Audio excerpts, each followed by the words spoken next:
Nih Pak, indahnya begini Pak. Maaf ya. Lihat istri itu, ingat Allah. Lihat anak, ingat Allah.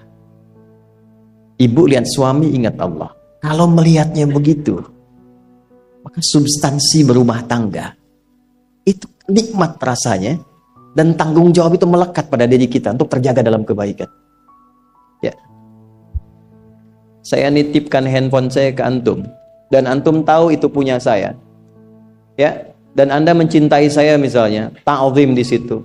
Mungkin nggak handphone itu ditempatkan di tempat yang tidak baik? Mungkin nggak Anda taruh di lantai begitu saja? Demi Allah saya katakan, mungkin Anda akan mencari tempat terbaik, disimpan di situ, dirapi-rapikan, dilap-lap, karena Anda merasa itu punya saya yang dititipkan pada Anda. Manusia saja bisa Anda perlakukan demikian. Bagaimana ketika Anda melihat anak itu amanah Allah, yang Anda sebagai orang tuanya akan ditanya di kemudian hari. Maka kalau mau bersikap yang gak enak itu, gak bisa Pak kita lakukan. Mau bentak tuh gak bisa. Mau marah tuh ditahan-tahan. Ya. Dan itu dijaga. Lihat istri sebagai amanah Allah itu beda caranya dengan hanya melihat kemanusiaannya saja. Istri melihat suami sebagai amanah Allah akan lain. Ya. Makanya akan selalu sempat dan optimal merawat istri sendiri dibandingkan lihat-lihat istri orang. Begitu sebaiknya. Ibu pun tidak harus berharap, kenapa ya suami saya nggak seperti Ustadz? Harapan yang sia-sia. Sudah ada turunan hikmahnya. Nah itu ada latihannya. Latihannya apa? Alladzina yadhkurunallah, zikir.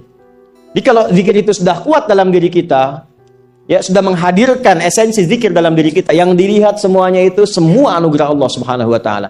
Jadi saat dia gembira itu dia bersyukur, dan saat dia sedang mengalami duka dia bersabar. Semua sama sebagai ibadah. Ajaban li amril mu'min. Kalau sudah seperti itu, kata Nabi, perkara hidupnya mengagumkan, gak ada keluhan. Itu latihannya zikir. Nah, zikir ini di Quran diturunkan dalam bentuk yang pokok berupa amalan ritual. Karena itulah semua bentuk amalan ritual disebut dengan zikir. Jadi kalau kita ingin hadirkan sifat tadi, maka cara pertama tingkatkan ibadah ritual. Salat. Apalagi? Al-Quran. Saya ambil dua dulu lah, supaya nggak banyak-banyak dulu. Yang pokok salat yang kita lakukan tiap hari. Tinggal kuantitas dan kualitas kita tingkatkan. Maaf, lihat sini baik-baik. Salat itu di Al-Quran disebut dengan zikir.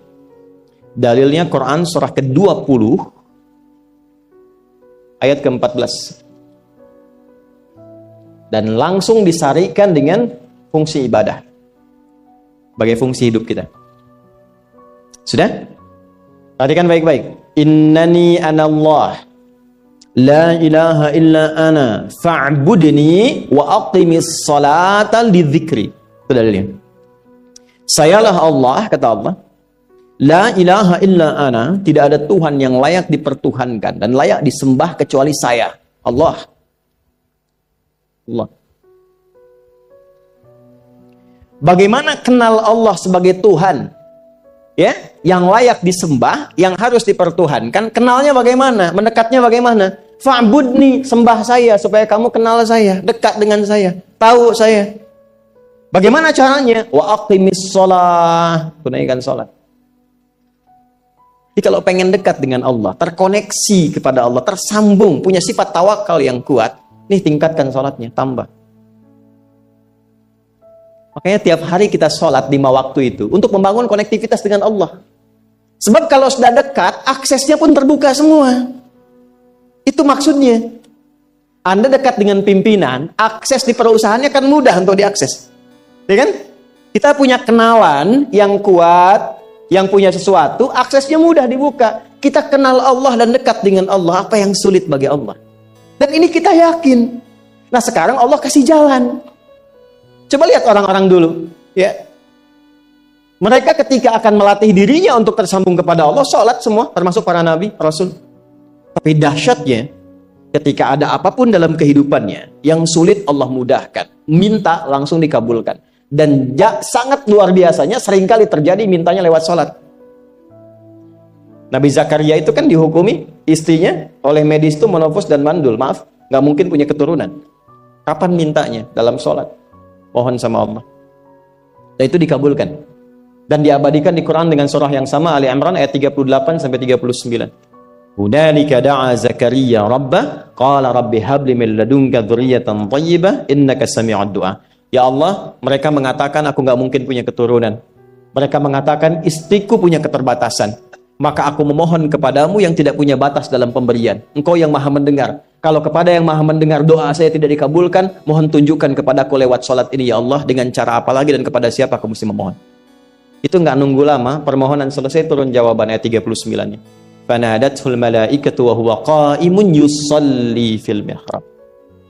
Turun malaikat mengabarkan engkau dapat kabar gembira akan punya anak, langsung namanya dikasih Allah Yahya. Annallaha yubashshiruka bi Yahya. Artinya hidup yang mustahil menurut manusia, lahir dari rahim seorang perempuan, maaf, yang divonis monofos dan mandul bayi yang hidup, kata Allah nggak ada yang mustahil, lahir dan terjadi itu. Yahya, John, lahirlah. Kapan terjadinya? Saat sholat. Karena itu saat dipanggil sholat, itu isinya tuh kan doa semua. Silakan ngecek, isinya doa semua. Dari mulai takbir, sujud sampai salam, isinya doa semua. Dan itu konektivitas kita dengan Allah, minta. Kapan itu bisa terkabul dengan cepat doanya? Kapan selesai urusan kita? Kalau koneksinya bagus. Makanya disebutnya zikir, yang terhubung, yang nyambung. Semakin kenal, semakin dekat, semakin mudah. Kadang belum minta, sudah diberi. Ada yang orang belum berucap, Allah sudah berikan. Sehingga ketika menghadapi masalah yang sama, ringan. Bukan gak punya masalah. Akan dihadapi, diringankan oleh Allah. Masalah yang sama, ini sampai ribut, adu argumentasi. Orang ini cuma senyum, selesai. Betapa banyak masalah kecil diargumentasikan jadi besar. Akhirnya problem. Tapi tidak sedikit masalah besar dihempaskan di atas sajadah. Ketika koneksinya dengan Allah itu kuat, tiba-tiba hilang seketika. Selesai. Makanya Nabi Yakub kalau punya masalah, yang beliau lakukan apa? Dia bentangkan sajadahnya, dia sholat, dia mohon kepada Allah. Itu dilestarikan di Quran surah ke-12 Yusuf ayat ke-86. Aku tuh kalau sedang punya masalah apapun, ya aku bangun konektivitas dengan Allah. Innama ashku bathi wa huzni ilallah. Saya curhatnya cuma sama Allah. Ini Pak, ini bagian pertama.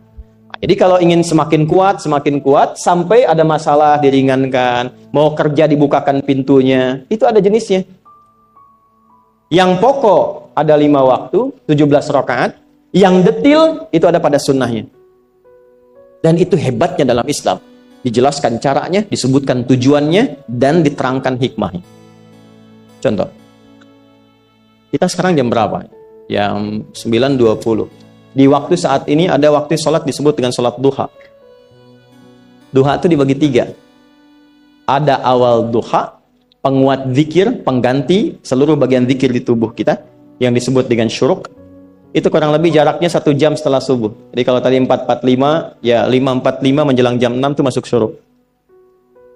Setelah itu masuk ke jam 8 sampai ke kurang jam 10 itu pertengahan duha. Pertengahan duha. Apa fungsinya? Di antaranya mempermudah rizki. Di antaranya. Bilangannya berapa? 2 sampai 4 rakaat bisa dikerjakan. Ya, dan harapannya apa? Bukan pada rizkinya. Ya, jadi jangan sampai motifnya cuma sekedar keduniawi, kurang tepat. Kenalkan kepada Allah, nanti biarkan janji yang disampaikan oleh lisan Rasulullah itu terjadi. Ya, jangan pada rizkinya, ini terbatas, cuma sampai situ. Tapi kalau kita minta sama Allah, dikasih jalannya itu dari sisi yang tidak kita duga. Anda berhitung, Allah kasih hitungan. Anda tak berhitung, Allah kasih apa yang tidak pernah Anda hitung sebelumnya. Itu poinnya. Maka lakukan sholat, dekati. Itu yang disebut sholat duha. 2 rakaat, tambah lagi 2. Untuk kenal Allah. Kalau sudah merasakan dekat, sudah nyaman, sudah enak, muncullah kemudian kesan dalam hati. Terserah Allah mau kasih berapa. Yang penting sudah enak, sudah damai. Di titik itulah kemudian Allah limpahkan dari apa yang nggak pernah kita duga sebelumnya. Tiba-tiba keluar, kok ada telepon, dapat proyek, dapat macam-macam. Tapi tujuan sholatnya bukan untuk proyeknya. Buat kenal Allah, ulul albab ini. Kalau cuma pengen lancar, baru serabutnya. Kalau cuma pengen lulus proyek, itu baru daging luarnya. Ulul albab itu kenal Allahnya, sehingga dia tahu akses intinya tuh itu. Itu poinnya. Dan gak mahal. Emang kalau sholat duha di Anur bayar Pak? Pakai biaya. Baiknya luar biasa. Sudah? Satu. Kalau mau lagi misalnya, ini yang paling dahsyat nih. Dibimbing kita sampai ke posisi terbaik di apapun itu. Jadi ayah terbaik, ibu terbaik. Ya, jadi karyawan strategis, di militer terbaik. Terbaik tuh gini, di tempat terbaik yang memuliakan tuh makom namanya. Makanya kuburan sering disebut makam kan? Ya kan? Maksudnya apa? Maksudnya Anda selama hidup berkaryalah yang baik, ibadah yang benar, sehingga Anda wafat pun terhormat. Ya, kata makom itu pertama kali di Al-Baqarah ayat 125, makom Ibrahim. Ya. Ketika Allah sampaikan dalam Al-Qur'an, didapatkan di situ makom Ibrahim, wa idz ja'alna al-baita matsabatan lin-nasi wa amna wattakhidhu min maqami Ibrahim. Makanya kalau kita tawaf, itu dari mulai Hajar Aswad kan sampingnya dekat sekitar 5 meter ada makom Ibrahim kan? Itu tapak kaki pertama beliau meninggikan pondasi Ka'bah dan di situ diabadikan kemuliaannya sampai beliau wafat. Dikenal sampai sekarang. Ya, setelah sekian abad. Jadi kalau kita ingin terhormat dan masih dikenang sampai kapanpun, itu makom namanya. Tapi ada cara yang lebih hebat. Anda di posisi itu, lawan pun mengakui memang Anda yang pantas ada di situ. Itu namanya makom mahmuda. Makom mahmuda. Siapa yang bikin urutan 100 tokoh paling berpengaruh di dunia? Siapa? Saya tanya, yang nulis siapa namanya? 100.000? 200.000? Dia mencari langsung di Google tuh. Lambat mas, waktu habis. Michael Chart. Dia yang nulis, maaf ya. Urutan pertamanya siapa? Muhammad SAW. Yang nulis itu muslim atau bukan? Kok bisa tergerak hatinya untuk menempatkan seorang nabi muslim di tempat pertama? Saya tanya begini, kenal Abu Jahal nggak? Ya Allah, makin siang nih nggak fokus nih. Saya kira cuma di Bengkali saja yang kenal Abu Jahal, sini kenal juga. Baik, Abu Jahal itu, apakah orang ini tidak kenal Nabi? Orang ini tahu, kalau saya sebut orang ini berarti kurang bagus ya. Kalau saya sebut beliau berarti baik ya. Abu Bakar saya sebut beliau, Abu Jahal orang ini. Maksudnya Abu Jahal. Apakah orang ini tidak tahu kalau Nabi itu mulia? Nabi unggul. Nabi hebat kan? Jadi mengakui sebetulnya Nabi unggul. Dan gulat dengan Nabi itu dalam olahraga kalah. Dia tahu Nabi itu kuat. Ya. Di dalam cinta juga tahu Nabi paling unggul. Abu Jahal melamar Sayyidah Khadijah ditolak, Nabi nggak lamar, Sayyidah Khadijah minta dilamarin. Ya. Dari sejak itulah dia nggak mau tahu semua yang dari Nabi, pokoknya semua harus jelek. Walaupun dia tahu itu baik. Nggak kenal, sampai nggak menanamkan pada dirinya nggak ingin kenal kebaikan Nabi. Nggak ingin kenal pada sesuatu, itu jahlun namanya. Jadi kalau ada mbahnya yang paling bodoh, yang nggak pengen tahu, itu Abu Jahal namanya. Maka sejak saat itu orang ini disebut dengan Abu Jahal. Tapi Abu Jahal pun itu meyakini kebenaran, kekuatan Nabi, cuman karena iri saja. Gitu. Tapi dia nggak bisa nolak. Menilai seseorang di tempat terbaik yang kita nggak bisa nolak dan mengakui memang dia orang yang terbaik, itu namanya makom mahmuda. Tahukah Anda? Jalan untuk mencapai makom mahmuda itu nggak akan mungkin kita dapatkan kecuali mendekati yang punya semua makom, yaitu Allah Subhanahu wa Ta'ala. Dan jalannya lewat sholat. Itu lewat sholat. Tapi karena ini levelnya istimewa, tingkat tertinggi, ya prajurit pengen jadi komandan terhebat yang diakui, nggak ada orang nyoal. Di kepolisian pengen jadi pimpinan yang baik dan semua mengakui sehingga nggak ada yang nyoal. Di perusahaan pengen jadi pimpinan yang ideal, ya semua mengakui, nggak ada yang nolak. Itu makom mahmuda. Jalannya apa? Ternyata nggak pakai uang, nggak pakai koneksi-koneksi yang tidak jelas. Koneksinya dibangun dengan Allah sehingga Allah melembutkan hati semua orang itu untuk menetapkan dia yang terbaik. Sholat. Karena levelnya tinggi, dinaikkan dari sekedar sholat fardu. Ditempatkan di waktu yang tidak biasa. Butuh pengorbanan, butuh perjuangan. Namanya tahajud. Turunlah Quran surah ke-17 ayat 79 sampai 81 itu. Quran surah 17 ayat 79 sampai 81. Ini poinnya. Wa minal laili fatahajjad bihi nafilatan laka asa ayyab'athaka rabbuka maqaman. Ini kan terjadi keanehan kan, ironinya. Anda pengen sukses, pengen tertinggi, Anda tahu Allah penentunya, Anda tahu Allah yang punya rizki, Allah punya kekuasaan, tapi Anda nggak mendekati Allah. Terus yang dipakai cara-cara salah, kenapa harus korupsi? Kenapa harus nyogok? Kalau SK-nya nggak Allah tetapkan, nggak akan turun juga. Dan sudah hukum, kalau ayah berbuat maksiat, itu anak istri pasti kena. Itu udah hukum. Makanya saya mohon deh, ya para ayah itu kalau mencari nafkah, cari yang benar. Kasihan anak Anda yang di SD. Harus berhenti sekolah. Maaf, bukan anak Anda, maksudnya anak orang lah. Kenapa harus korupsi? Maka ketika ada tawaran sogokan yang nggak bagus, tuh yang dibayangkan tuh itu bukan cuma proyek jalan dapat uang banyak, tuh anak-anak tuh bahaya. Ke sekolah disebut anak koruptor, sedih. Istri nggak sanggup keluar belanja. Pikirkan, itu sudah hukum. Sudah hukum. Anak juga begitu. Kalau mau berperilaku, ingat orang tua. Sebab ketika tidak baik, orang tua pasti kena. Anak di sekolah berantem, yang dipanggil siapa? Tuanya. Itu selalu terikat. Di rumah tangga itu selalu begitu. Karena nafas itu terikat. Semua saling mengikat. Babnya itu jelas. Nah, balik ke sini. Kalau ingin tingkat yang tertinggi, dekati pemiliknya Allah. Ini. Makanya tuh harus punya itu. Itu ringan kalau sudah punya itu tuh Allah. Saya punya Allah. Kita mau apa? Takut hidup. Nabi ditodong pakai pedang. Siapa yang menyelamatkan Muhammad sekarang? Ringan Nabi jawab, Allah. Jatuh pedang. Dibalik, kamu siapa yang menyelamatkan kamu? Bingung. Udah punya Allah tuh luar biasa. Ini yang harus tanamkan pada jiwa. Punya Allah sebagai Tuhan. Kalau sudah dekat, kenal, baik dengan itu, akses mudah semua. Dan yang paling indah itu apa? Menerima apa yang Allah tetapkan. Hari ini nggak dapat, alhamdulillah. Saya masih dikasih jalan. Alhamdulillah, besok belum dapat. Ada akumulasi, paham? Paham. Nah, itu nggak mungkin bisa dapat rasa itu. Salah satunya, ikhtiarnya apa? Ini tahajud. Dan hebatnya, kenapa sholatnya disebut tahajud? Tidak disebut sholat hajat. Ada hajat, ada tahajud, beda. Hajatun, hajada, hajadun, ada tahajjada ya tahajjud, tahajud. Beda. Tahajud, di situ aja. Ini sengaja nggak saya hapus nih. Mana staf saya? Oh, foto nih ya.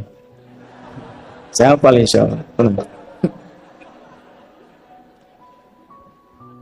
Tahajud.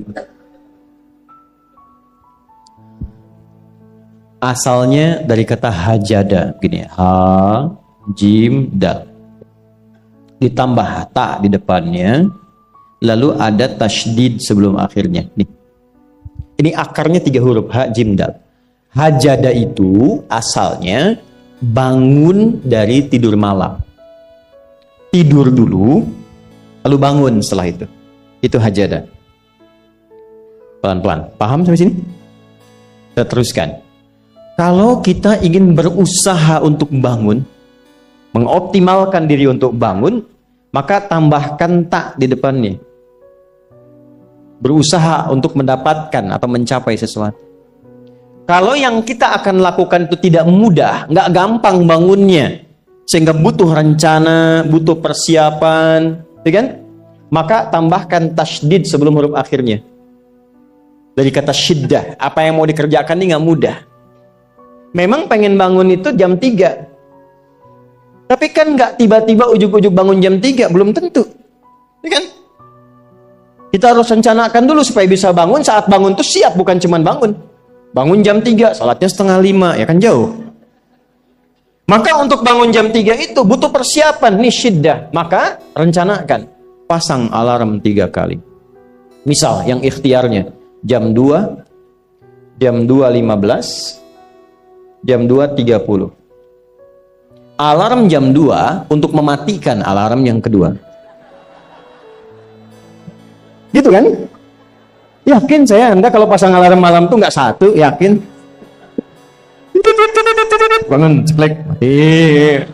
Minimal ingat akan ada alarm berikutnya kan? Itu tak. Allah itu sudah tahu modus-modus kita itu. Karena alim maha mengetahui. Detailnya kan kita lakukan kan Allah sudah tahu. Alarm yang kedua, membangun kesadaran paripurna. Peringatan kedua. Kalau pengen bangun, enggak tertidur. Maka ketika sampai pada alarm ketiga, sudah sadar kita. Oh. Bapak, Bu, alhamdulillah. Lebih baik telat daripada enggak sama sekali. Bangun. Ini. Kalau kita tarik ke implementasi hidup, pengen level tertinggi itu butuh perjuangan. Latihan dulu, kan? Menguras fisik, energi, tenaga, biaya. Hasilnya indah. Tapi ada jalan cepat untuk mendapatkan itu. Nih, aksesnya bangun kepada Allah. Gitu. Kalau kita tingkatkan ini, itu luar biasa. Jadi itu. Jadi. Nah, kalau ini terus ditingkatkan, terus tingkatkan, nanti membangun value yang terasa. Ada nilai-nilai yang terasakan, kita merasa lebih dekat dengan Allah. Yang biasanya tadi dipanggil azan baru ingat sekarang, baru selesai subuh udah ingat isya. Nanti isya bagaimana? Itu kan urutkan. Tapi tetap zuhur juga, zuhur, asar, maghrib, isya. Waktunya kenal jam berapa. Bahkan dipetakan, saya nanti akan ke sini, masjid yang terdekat di situ. Jadi lihat peta itu, ya, lihat peta jalan, saya nggak sebut nama supaya nggak endorse. Itu lihat peta jalan, itu dia petakan, saya akan sampai di situ jam berapa, durasinya berapa, masjidnya di mana. Kalau tertinggal di situ, di sini saya sholat Jumatnya. Sampai ke situ. Nah, value yang membuat kita semakin meningkat dekat dengan Allah, itu takwa namanya. Takwa. Disebutkan sebanyak 240 kali dalam Al-Quran. Nah, intinya itu ini nih, jiwa takwanya. Kalau ini sudah ada, Allahu Akbar. Silahkan Anda keluarkan semua kata-kata takwa di Quran. Tidak ada kecuali yang indah semuanya. Quran surah 65. 65 itu babnya bab tolak. Surahnya at-tolak. Tolak itu persoalan terbesar di rumah tangga. Nggak akan bisa terjadi yang demikian itu kalau ada takwa di dalamnya. Nyambung. Kalaupun mesti terjadi, itu spirit takwa mengarahkan pada yang terbaik. Makanya di ayat kedua di ujungnya, sampai ke ayat 3, apa yang terjadi? Di rumah tangga itu kan cuma 2 babnya. Satu masalah dari komunikasi, yang kedua materi. Perhatikan. Wa may yattaqillaha yaj'al lahu makhraja wa yarzuqhu min haitsu la. Siapapun yang mampu meningkatkan takwanya kepada Allah. Pakai man tuh, setiap personnya. Suami, istri, ayah, ibu, anak, satu keluarga mencoba meningkatkan takwa. Dia tahajud, bangun semua ingatkan. Bangun semua tahajud, salat duha, yuk ingatkan dimanapun. Alhamdulillah. Apa yang terjadi? Ketika dilakukan, apa jawab Allah? Ya ja'allahu makhraja. Nggak pakai alif lam, makhraja. Masalah apapun yang engkau alami. Suami berangkat ada masalah. Ada masalah umum yang semua orang mengalami itu. Tapi yang ini enggak. Kena macet, ada macet, dia mau berangkat, tiba-tiba diarahkan, jangan lewat situ Pak, macet, Bapak kesini aja. Ya. Pak ikut kami saja Pak, tiba-tiba patwal datang, ayo ikut. Ya, itu bisa terjadi. Wa yarzuqhu min haitsu la yahtasib, bahkan rezekinya pun itu datang dari sisi yang nggak diduga. Nggak nyangka ya, emang nggak sangka datangnya. Ya, habis sholat, tiba-tiba telepon masuk, belum selesai proyek ini ada permintaan itu. Beda istidraj dengan takwa itu lain. Kalau istidraj itu bertambah tapi lupa Allah. Hati-hati. Proyek nambah, sholat lupa. Hati-hati. Hati-hati ya. Pekerjaan menambah, omset nambah, tapi nggak pernah bisa ngaji. Nggak pernah mampu sholat. Hati-hati itu. Dan paling bahaya kalau itu nambah terus sehingga membuat lupa semua ibadah. Itu istidraj namanya. Istidraj. Ancamannya akhirat tuh, hati-hati. Segera ingat, segera ingat. Tapi kalau semakin nambah, semakin ingat Allah, itu anugerah. Karena Allah telah menilai hamba ini paham menjalani kehidupan, sehingga dia ngerti. Makanya Utsman, Abdurrahman bin Auf, setelah masuk Islam, hartanya makin nambah. Karena kenapa? Karena telah dinilai layak mengelola harta, paham cara mengelolanya. Dapat segini, alokasikan ke sini. Dapat segini, alokasikan ke sini. Pak, di mana logikanya? Ada 600 truk hasil usaha. Bapak punya 600 perusahaan. Satu perusahaannya itu bergerak di bidang misalnya logam mulia. Ya, ada emas, ada berlian, ada macam-macam dan sebagainya. Satu kali Anda berhasil mendapatkan kurang lebih 600 truk logam mulia di dalamnya. Mau datang kemudian ke tempat Anda di jalan. Tiba apa yang terjadi? Ada komen tetangga kepada Anda. Misal, komennya nggak langsung, cuma ke teman tetangga Anda dengar. Waduh, Pak Asep hisabnya luar biasa kayaknya ya. Hisabnya, bukan berliannya. Hisabnya luar biasa, terus nyampe di telinga Anda. Kira-kira ketika mendengar itu respon Anda apa? 100.000? Bingung kan? Bingung. Lihat Abdurrahman bin Auf, jazakallahu khair. Datang 600 kafilah pakai unta. Isinya semua emas, berlian, perak, macam-macam. Heboh Madinah, bum bum bum bum bum bum bum. Tiba-tiba Sayyidah Aisyah komen radhiyallahu ta'ala anha. Beliau kan yang terdekat dengan Nabi, satu istri Nabi SAW. Jadi kalau sudah ring satu Nabi, ada yang komen, kita tuh cuma 3 sikapnya. Like, share, and subscribe. Gak usah ikut komen lagi. Sukai, share, subscribe. Ikuti jalannya. Apa komennya? Secara singkat, kama qalat. Aku pernah mendengar Nabi SAW mengatakan, Abdurrahman bin Auf itu agak lambat hisabnya. Ya selamat-lambatnya cepat juga dibanding kita kan. Ya? Maksudnya apa? Ingin menggambarkan betapa banyak kekayaannya. Scan, checklist, semua. Ketika mendengar komen itu, apa kata Abdurrahman bin Auf? Saya jadikan semua yang baru datang itu saya sedekahkan semua untuk orang Madinah. Supaya mempercepat hisabnya itu. Saya sedekahkan semua. Bisa nggak begitu?